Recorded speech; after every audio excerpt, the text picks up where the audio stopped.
me, Michaela, and welcome back to my channel. Super quick intro for a reading vlog before I have to head out to work, but I am going to be starting a book today that I'm very excited about. It's going to be my first 2024 new release that I'm reading in 2024, and that is the newest Wayward Children book by Seanan McGuire. I got my Libby loan in from the library on my iPad, so I'm going to be starting that today, and I'm very excited. Mislaid In Parts Half-Known. I absolutely love this Wayward Children series. I've given almost every single book a 5-star, so I'm just like itching to read this. I'm so excited. So I'm gonna start that during my break at work today, and I will talk to you later about that. But I just thought making a little reading vlog, reading this little new novella, might be like a nice way to kind of ease myself back into the reading vlog making for 2024 since I took a break in January. So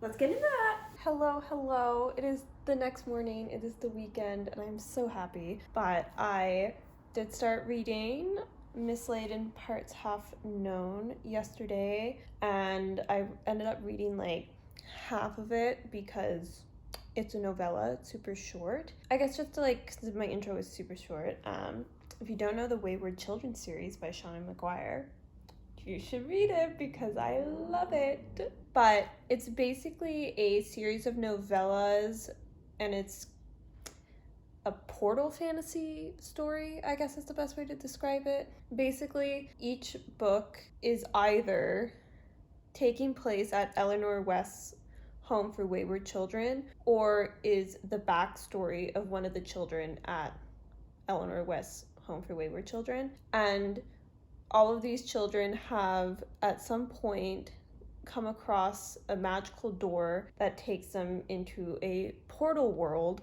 All of them are different, and they're kind of like the perfect world for each child. And then at some point their worlds either like rejected them, or they got kicked out, or they left, or whatever, and now they're back in like the real world, and they end up at Eleanor West's home for wayward children to help them cope with now being back in the real world and living in the real world again. And a lot of them are just waiting for their doors to show up again so they can go back to their like portal fantasy world where they were happy and everything's perfect for them, you know? So that's kind of the general gist. I have loved like all of these books, except for like, honestly, even the one I didn't love, I still really liked. I just like, if you're not a fan of the world of some of the backstories, then it's harder to love the book as much. But that's just how it is, subjective and all that. So this newest book, which I think is, I want to say it's the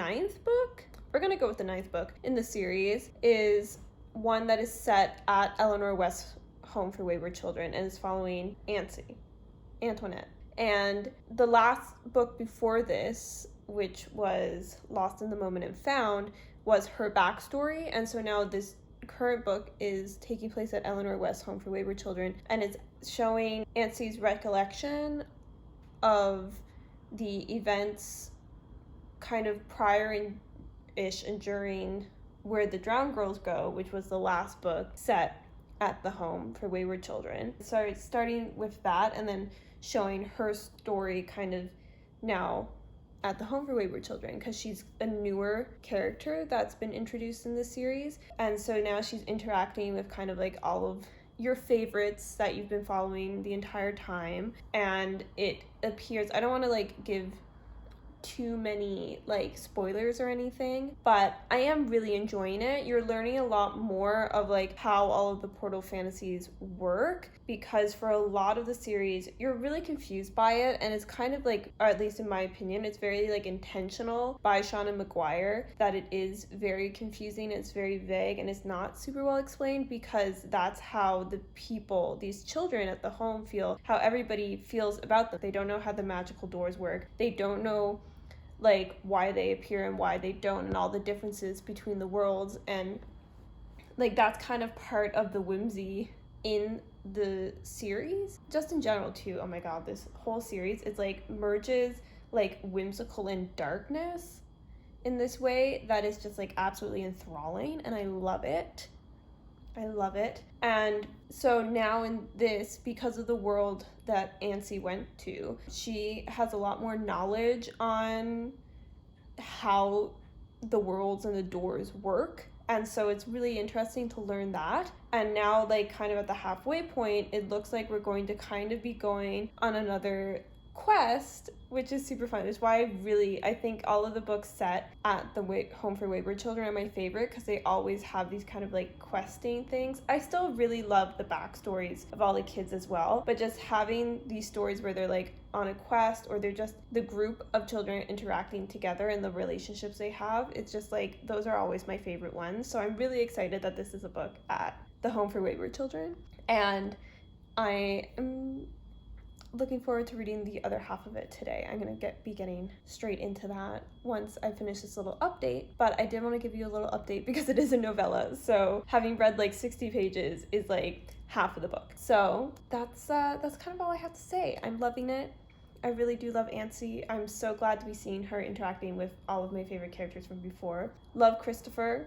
I think Christopher is my favorite. Okay, so I'm so glad he's back. And of course, like Sumi and Cade and Cora, they're all here. And now there's also more new characters, not just Ansi, that were introduced during Where the Drowned Girls Go. That's also super exciting. We get to see a lot of new characters, a lot of old characters, and it's just a fun time. So yeah, back to the whimsy I go. See ya when I'm done the book, and I'll let you know what I think.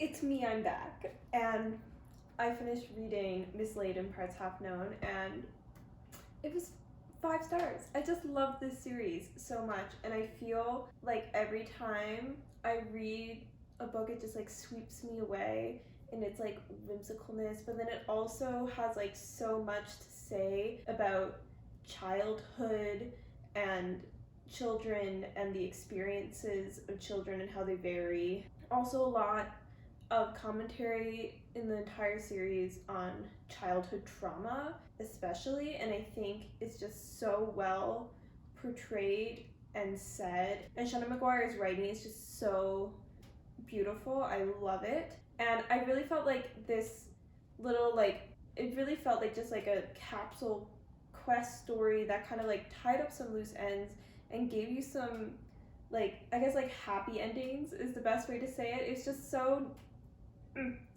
good, and it was so fun, but then also meaningful, and it gave me everything that I love about the Wayward Children series again. And really all I can say is that, like, if you haven't read this series before, please do, because I feel like everybody can love it. I really do. As long as you're like okay with reading the first book and kind of being confused. But like, accept the confusion, lean into the confusion, and I think it'll make you love it even more. And that's kind of all I have to say. I just really wanted to make one really cute little short reading vlog about this, because it's like, I made a reading vlog when I read the rest of the series, and that was like, I don't know, like a year ago, I guess now at this point. And, you know, now I just can't wait for there to be another book. I'm still, you know, desperately waiting for more of Christopher's story. You get like little tidbits of it in all of the books he's in, and I'm just like always wanting more, because I think he's my favorite character. Okay? So yeah, there we have it. If you happen to like this video, make sure to give it a like, give it a little thumbs up, and if you happen to like me, consider subscribing. I'd be happy to have you. Do let me know down below, have you read the Wayward Children series? What are your thoughts on it? Who's your favorite character? What's your favorite book? All of that wonderfulness. And with that, I will see you in the next one. I hope you're having a wonderful day today. Bye-bye.